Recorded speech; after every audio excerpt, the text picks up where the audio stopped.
Thank you to you, Adam, for joining us today. It's really an honor to have you with us. The book that Günther just mentioned is right here, and I highly recommend it to all of you looking in if you've not yet read it.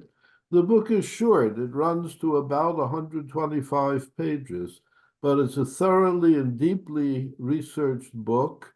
It sets forth a history of the ideology behind settler colonialism in ways that are detailed and crystal clear. We've all heard about settler colonialism. Those of us who work in the field know a fair amount about it, but I myself have learned lots, in fact, in reading Adam's book. He raises any of a number of key questions in writing this book. One of them has to do with a yearning or longing for what he calls correctly redemptive destruction. What in the world accounted for people celebrating the massacres that took place on October 7th? What in the world accounts for a professor at a major Ivy League university saying how exhilarated he was by that news? In other words, October the 7th registered as a double shock. The event itself, and we don't have good words to describe the savagery of that day. And immediately afterwards, the reaction to it on the part of certain people who became massacre celebrants. What's behind all of that? A number of us are doing our best to raise and answer those questions, but I don't know of anyone who's in fact replied in as learned, deft, and lucid a way as our speaker today in this short but very compelling book. Certain books really are must reads, and Adam, the one that you've given us, is such a book. Enough from me. It's now my honor to turn over to you. Thank you so much. Thanks to both of you, and Alva, thank you for that wonderful introduction. I'm really glad to hear that you liked the book. Um, so as you mentioned, the book is short, and that's in part because it was written in the aftermath of last October's attack and written in about 6 months and then published on an accelerated schedule because I wanted it to sort of be an intervention in an ongoing discussion. And I wanted to write the book. I thought there was something to explore here when, as you mentioned, after the Hamas attack on October 7th, 2023, some of the first responses to it in America on campuses and in the left and some progressive organizations were to celebrate the attack and to celebrate the killing of over 1,000 Israeli civilians, which to me was, as to many American Jews, I think, was surprising, in part because it was such a clear break with the way previous Israel-Hamas conflicts were responded to and discussed.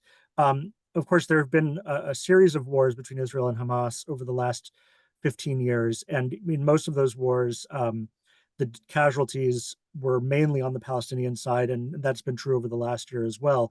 And during those conflicts, Israel was heavily criticized for killing civilians, for the deaths of civilians.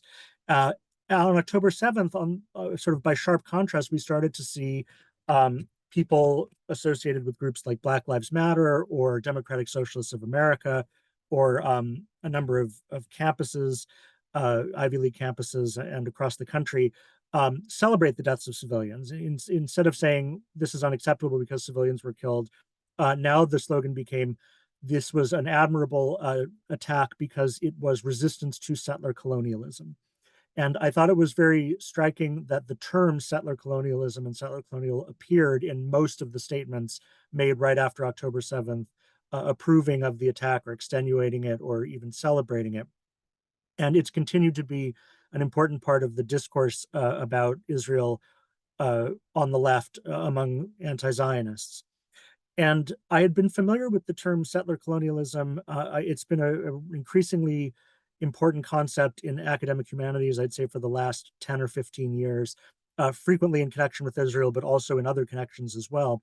And when people started to say that resistance to settler colonialism justified the attack, or As one Yale professor, I believe, said, the people who were killed on October 7th weren't civilians, they were settlers, and that there's a difference between civilians and settlers are always legitimate targets.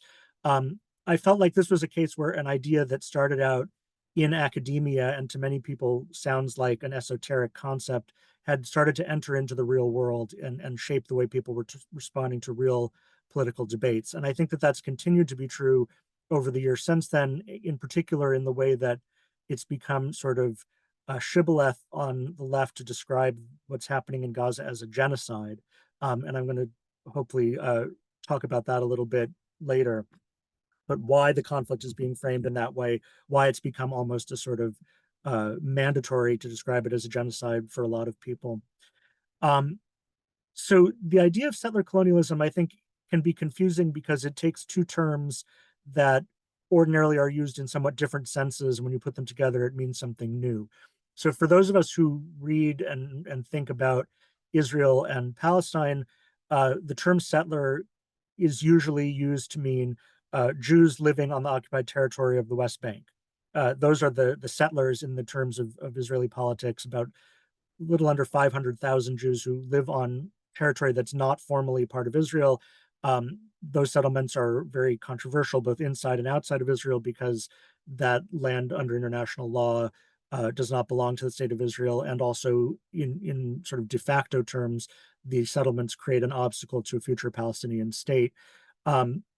And that's sort of what settler usually means in the Israeli context. But the people who were killed on October 7th were not in the West Bank. They were not settlers in that sense. They were inside what's called the Green Line, the internationally recognized border of Israel.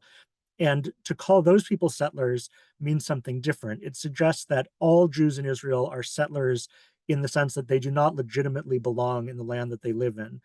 It's not really theirs. They've taken it over, they've settled on it, but they're not the legitimate sovereigns of it. And as a result, force can and should be used to get rid of them, to expel them from it, that's a sort of legitimate use of violence.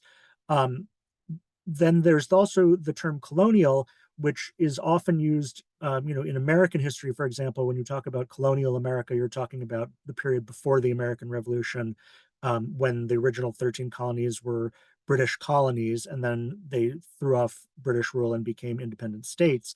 But when people talk about America as a settler colonial country, which they often do even before and possibly more than Israel, they're not talking about a phase of American history, but about the continuing and permanent identity of America and also other countries such as Australia and Canada that were founded by British settlement around the world, that those countries are colonial in the sense that they are colonial powers. They never become true legitimate sovereigns over their territory. They remain an ongoing colonial presence on occupied land. And so this way of thinking about countries like the United States or Israel, in a way, means that they can never be fully accepted. They can never fully justify their existence. One of the most frequently quoted phrases in this field of settler colonial studies, is from an Australian anthropologist named Patrick Wolfe, who's now deceased, who wrote in the 1990s a book that's often pointed to as the sort of foundational text or the source text for contemporary settler colonial theory. It was a book that is actually very academic, highly academic book about the discipline of anthropology in Australia and how academic anthropologists in Australia helped construct the way Aboriginal peoples were thought about and the implications of that for public policy. But in the introduction to this book, he gives a sort of broader definition of settler colonialism in which he describes Australia as a settler colonial country and says that the sort of key insight or definition of settler colonialism is invasion is a structure, not an event, by which he means that you might think that the invasion or the conquest of Australia by the British happened in 1788. You might think that the colonization of North America happened starting, in the early 1600s. But in fact, these are not events that happened in the past. The continuing structures of these societies are continuations of that original invasion. or to use a term that's often used in this context, of the original genocide. So that so long as the settler colonial society sustains itself, it is continuing an original genocide, not just in the sense that it's sort of benefiting from it, but more specifically that the structures of that society, the power structures, the institutions, the politics, and the culture are shaped by genocide, are shaped by settlement in profound ways that explain current contemporary 21st century problems and evils. So more than a theory of history, I think what I call in the book the ideology of settler colonialism is more like a critical theory, in the sense that the critical theory of the Frankfurt School was a theory about how class conflict and exploitation are responsible for the shape of modern societies, and critical race theory is about how the history of slavery and racism is responsible for the shape of society today. Um, the ideology of settler colonialism is a critical theory about modern Western societies, which says the most important things that are wrong with these societies are that they were founded by European settlement and that they remain settler colonial sort of at their core. That's their most important identity. Um, when we think about settler colonialism in Australia or Canada or the United States, that is something different from what a settler colony might have meant if you used the term half century ago or in the era of decolonization in the 1950s and 60s. Originally, the term settler colony was used to describe societies like Algeria or Rhodesia, which were European colonies where there was a sizable but still very much a minority settler class that ruled over a much larger native population. So in French Algeria, I think it was about 10 or 15% of the population was European, and 85 or 90% was Arab and Berber. In Rhodesia, about 8% of the population was British, and the rest were native Africans. And so in the post-war era of decolonization, in struggling against a settler colonial rule, that was a sort of a concrete political goal. The goal was to take power and possibly property from the settlers who had illegitimately taken it away from the majority of people and return it to the people, to the majority, to the people who were native to the place. And that is what eventually happened in both of those places and in other so-called settler colonies, including South Africa, after more or less struggle and more or less violent struggle.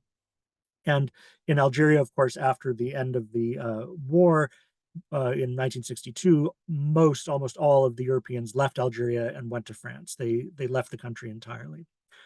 But when Patrick Wolf and later other theorists started to talk about settler colonialism in Australia, Canada, the United States, that presents a very different kind of challenge, because in those countries, the so-called settler population is about 98% of the population. The the indigenous, Aboriginal, Native American, First Nations population is about 2%. And of that 2%, many have mixed ancestry so that they have both indigenous and non-indigenous ancestors. In a situation like that, you can't really imagine decolonizing in the sense that Algeria was decolonized. It's not a sort of feasible or even really imaginable future for the United States to say everyone who's not a Native American will leave and go back to where their ancestors came from, and America will return to native sovereignty. There are some people in this field who do look forward to that and say that that is the most desirable outcome, and sort of say in a vague way that on the scale of generations or centuries that will happen. America will pass away and Native American culture will continue.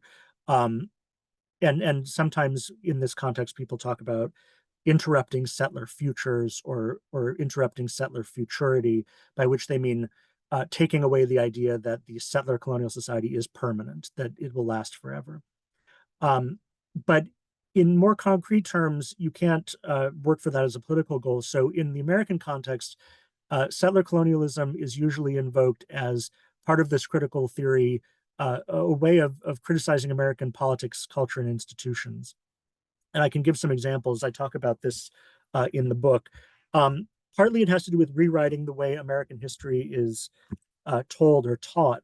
I think that over the last 10 years or so, there have been a lot of debates in the US about American history, usually having to do with slavery and race, about should we be proud of, for example, the founding fathers? What is the founding something that we should look to as a virtuous beginning to our country, or is it sort of irredeemably tainted by the fact that the founders were slaveholders? And there has been a vigorous debate about that under the rubric of critical race theory.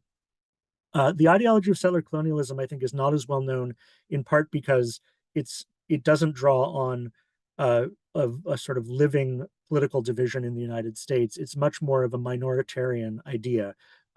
You're talking not about vindicating the rights of one group of Americans against another group of Americans, but you're really talking about denying the validity of America as a country, the idea that it should never have existed, that it was wrong for it to be founded in the beginning, which is something that people in this field, both academic and popular writers in this field, will say quite explicitly, that sort of it was a wrong turn for history when America was discovered by Europeans and when the United States was founded. So that can affect historiography, the way the history of the country is taught. For instance, the way wars between white settlers and Native Americans, which of course took place over generations, something that was once celebrated as manifest destiny, is now sort of taught in the inverse way as an original sin, as a sort of example of settler genocide against Native peoples. And that goes to the idea that what is at stake in settler colonialism is what's often called in this context settler ways of being. Settler ways of being refers to the idea that as inheritors of settler colonialism, we have inherited the sort of original vices and evils that were responsible for the genocide of Native Americans. And that includes things like insatiability, rapacity, endless appetite, in the sense that American settlers expanded across the entire continent, took all the land, wanted all the resources, and that is a sort of settler way of being. So by analogy, people will apply that term to things like environmental degradation today. Extracting oil or coal is a classic example of settler ways of being, settler ways of thinking, because it's about taking as much as you want or as much as you feel you're entitled to and not caring about the consequences. Other things can be brought under the same umbrella. Capitalism is often described as a settler colonial enterprise because it believes in endless growth. It believes that you can sort of continue to extract resources and produce wealth endlessly and create inequality endlessly. It can also be applied to gender relations. There's a lot of discourse that links settler colonialism to feminism or to patriarchy, and talks about how the model of, for example, monogamous marriage that came with Europeans was inferior to the Native American conceptions of family that existed before. Homophobia can be brought into this as well. So really, I think what you see in practice is that many of the things that are part of the standard liberal or progressive critique of American society are reframed as explanations by means of settler colonialism. The things that are wrong with America, the things we want to change about America, are due to settler colonialism. And therefore, to get rid of those things, we have to get rid of settler colonialism.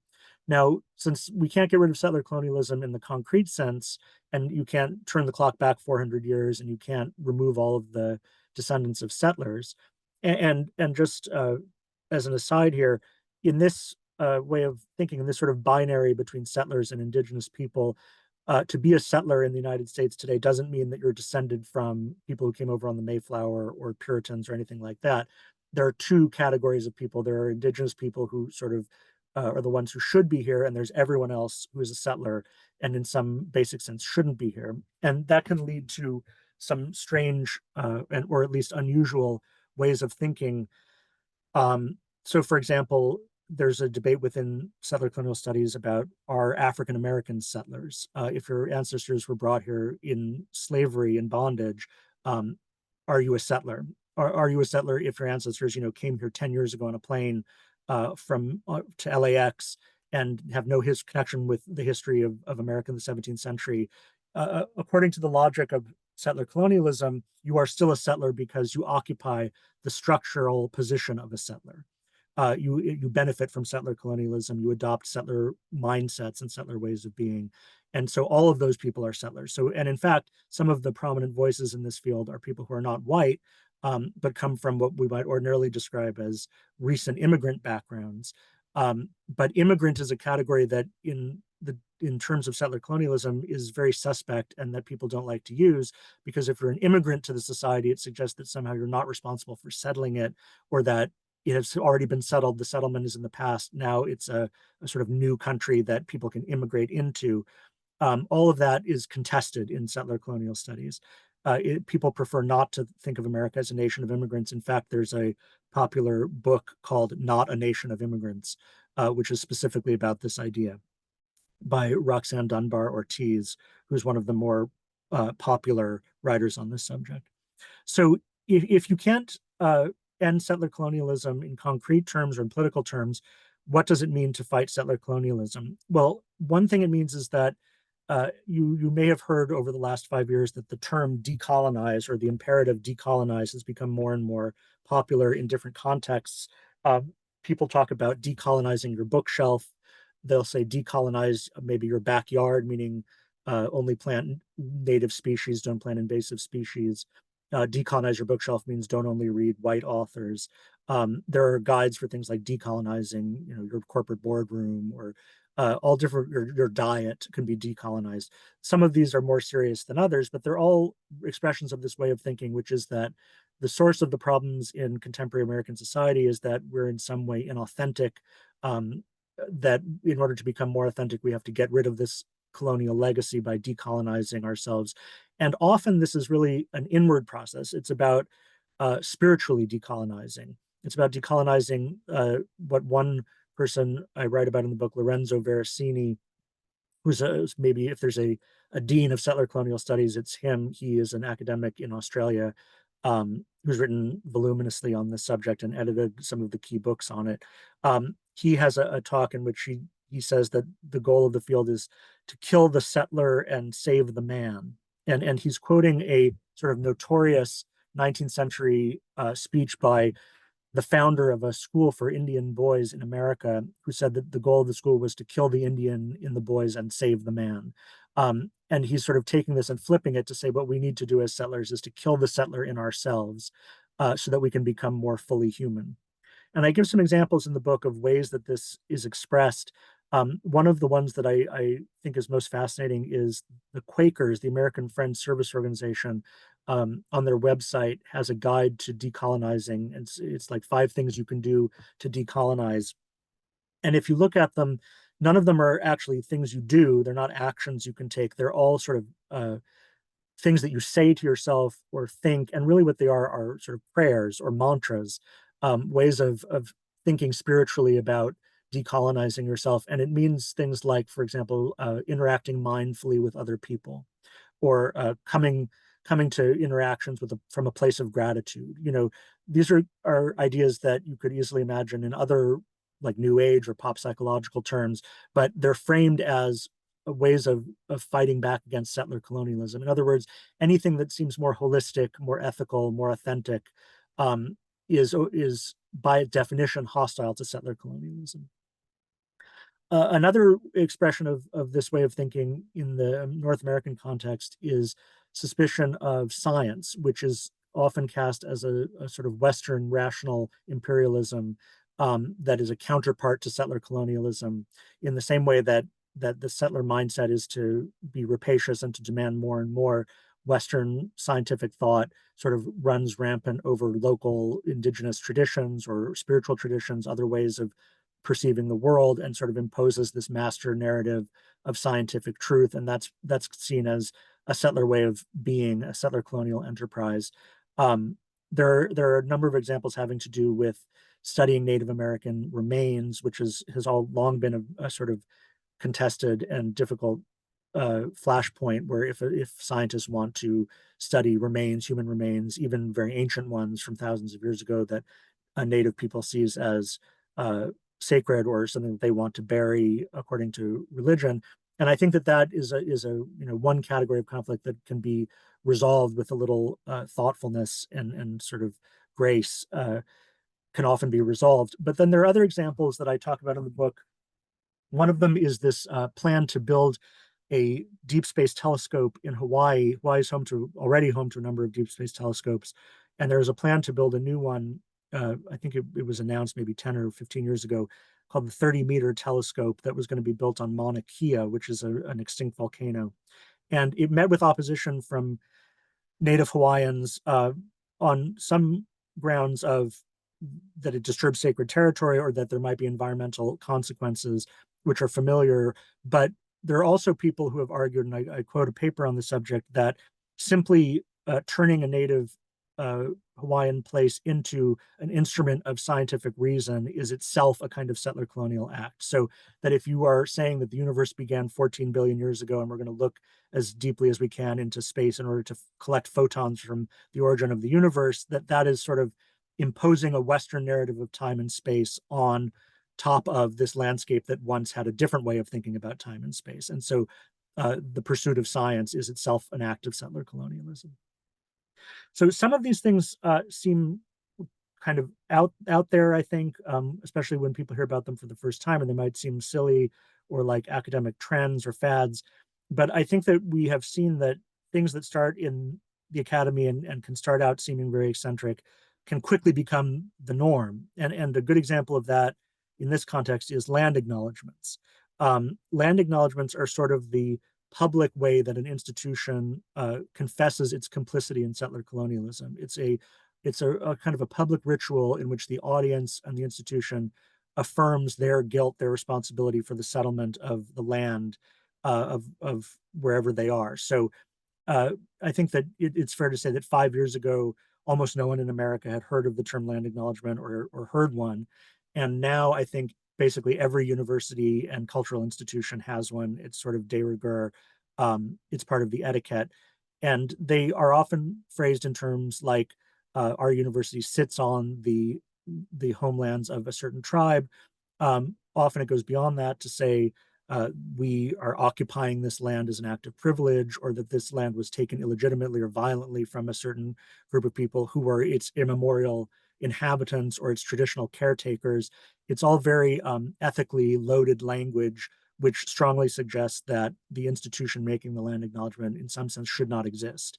And by implication, I think that American civilization is in the same place that it should not exist in a certain way. It occupies a place, a physical place that it doesn't really belong to and doesn't really have a right to.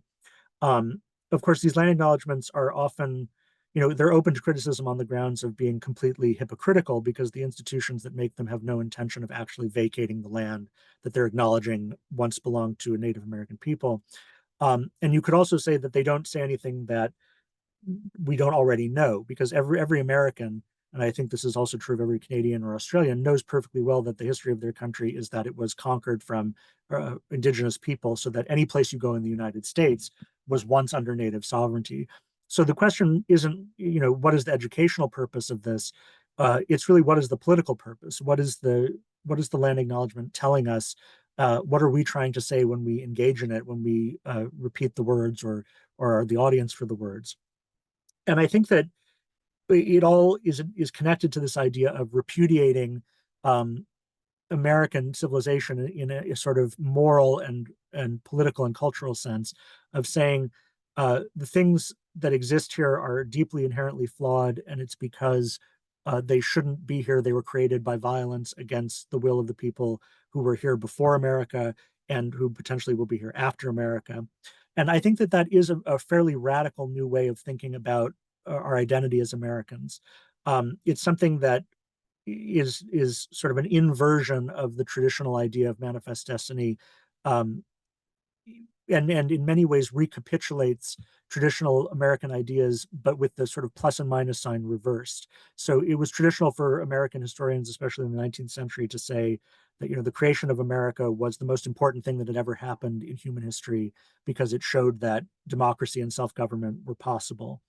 And in settler colonial historiography, people will say it was the most important thing that ever happened because it was the worst thing that ever happened. It showed that there's no limit to the destructiveness of European, colonialism. So all of that is sort of, the academic context in North America. And that's where I originally encountered all this discourse. And I think a lot of people who study it encounter it in terms of American history.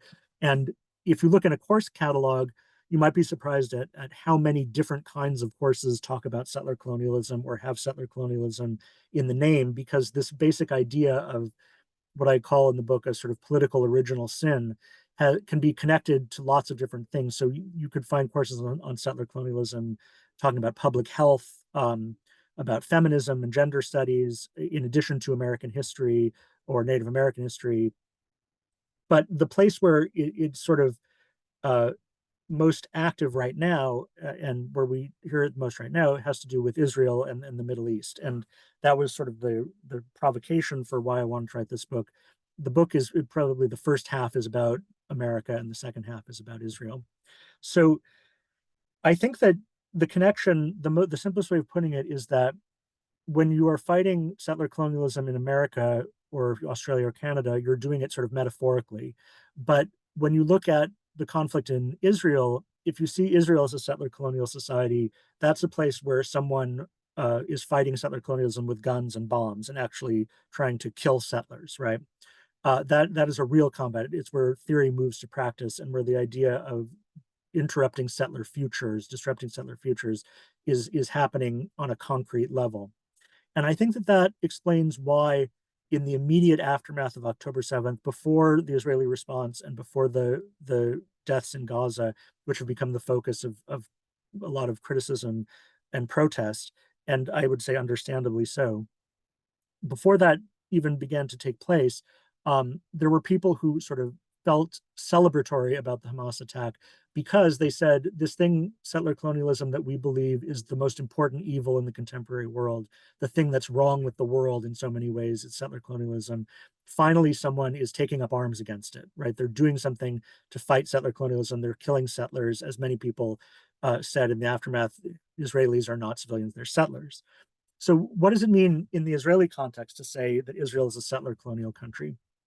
Well, in some obvious ways, it's a very different country than the United States, to take that parallel. I think that if you look at the literature of settler colonialism, the academic literature, the countries that are discussed more than any other by far are the US and Israel. And it's a strange pairing because the history of those countries is completely different.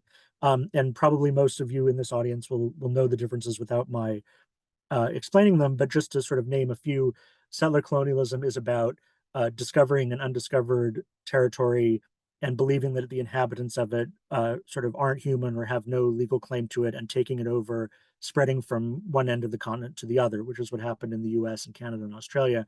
None of those things are true about the history of Zionism, or modern Zionist settlement or the creation of the state of Israel. Genocide is an important concept in settler colonial studies. Patrick Wolf also said whenever we talk about settler colonialism, we're also talking about genocide, or words to that effect. Genocide means the destruction of a native people and replacing them with a settler people. And that too is something that has not happened in Israel and Palestine. One statistic or figure that I discuss in the book is that if you look at the 75 years after the arrival of the first pilgrims in New England, um, it's hard, there are no concrete, there's no exact statistics being kept, but by one estimate, the native population of New England declined about 90% in 75 years. And that, of course, was mainly due to disease, to bringing in new viruses and diseases that the native peoples did not have resistance to. So the population declined from maybe 100,000 to about 10,000. If you look at a similar period of time since the creation of the state of Israel, 1948 to the present, 75 years, the Arab population between the river and the sea, as people say, has increased fivefold. It's increased 500% from about 1.3 million to over 7 million. So that is obviously not the trajectory of a genocide. It's sort of on its face refutes the idea that Israel is genocidal or was founded in a genocide or is currently conducting a genocide. So why is that idea so commonly heard now?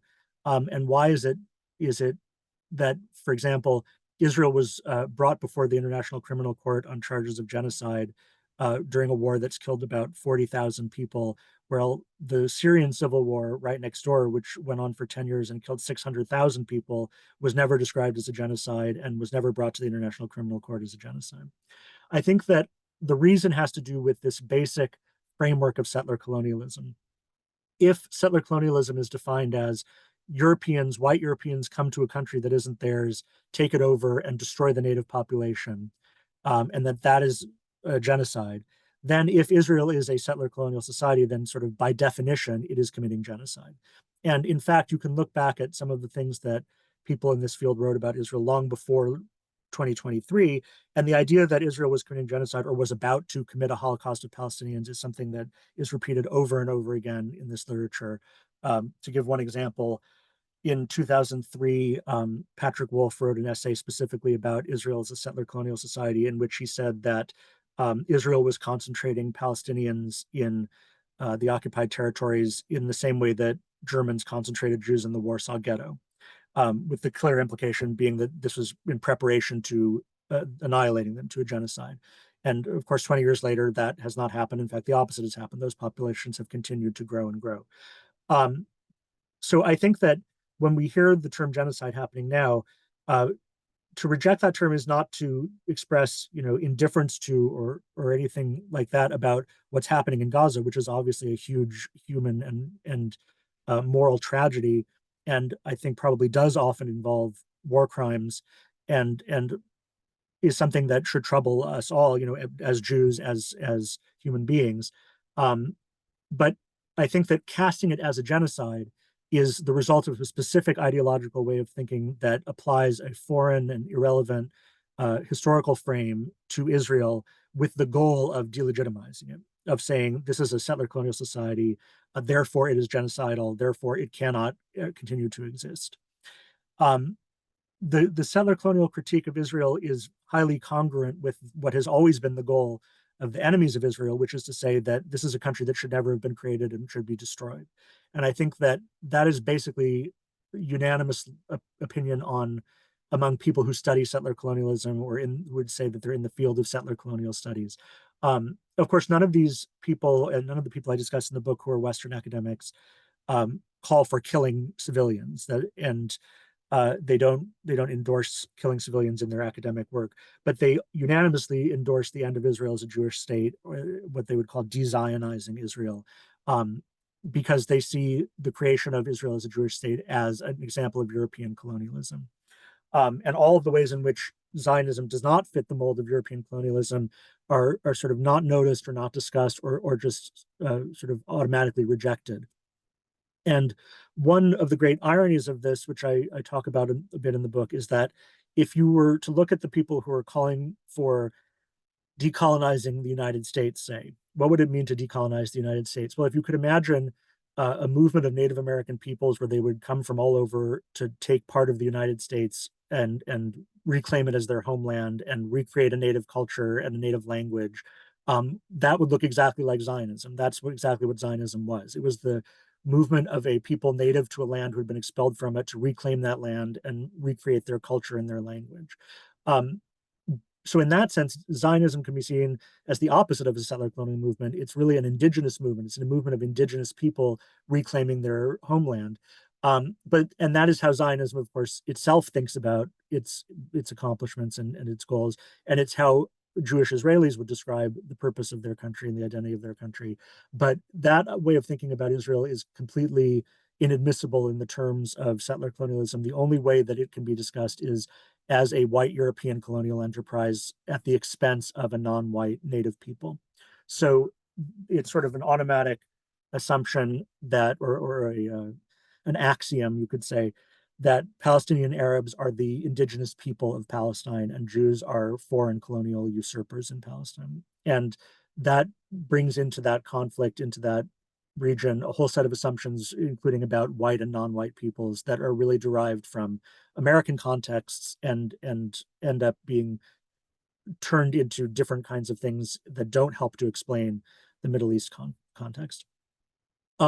I want to leave time for questions, move on to that. So I'll just end with one example. In 2016, some of you may remember the conflict in the U.S. at Standing Rock. The Standing Rock Sioux were a band of Native Americans who were protesting an oil pipeline that was going to be built underneath their territory. And it became a sort of flashpoint for progressive activism of all different kinds, and lots of celebrities came to show their support. One of the most interesting and sort of consequential things that came out of that movement was the idea that what was happening in Standing Rock and what is happening in Gaza are the same thing. And there was, in fact, a book published about this whole event called From Standing Rock to Gaza.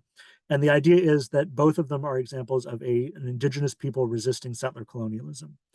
So that, these situations, which on the face of them have nothing to do with each other and are completely different in terms of history, the level of violence involved, and the possible solutions, are actually the same struggle. And in the past, Palestinian leadership has resisted that comparison between Palestinians and Native Americans. Specifically, Yasser Arafat resisted using it because he saw it as defeatist, because in the end, Native Americans were in fact defeated. But for a new generation of activists, both Palestinian and American, saying that Palestinians are a native people fighting settler colonialism is actually a very positive thing. It's a way of changing the framing of the conflict in a way that generates sympathy. And I think that we've seen a lot of that happen over the last year. So I'll stop there, and then maybe we can get into a discussion.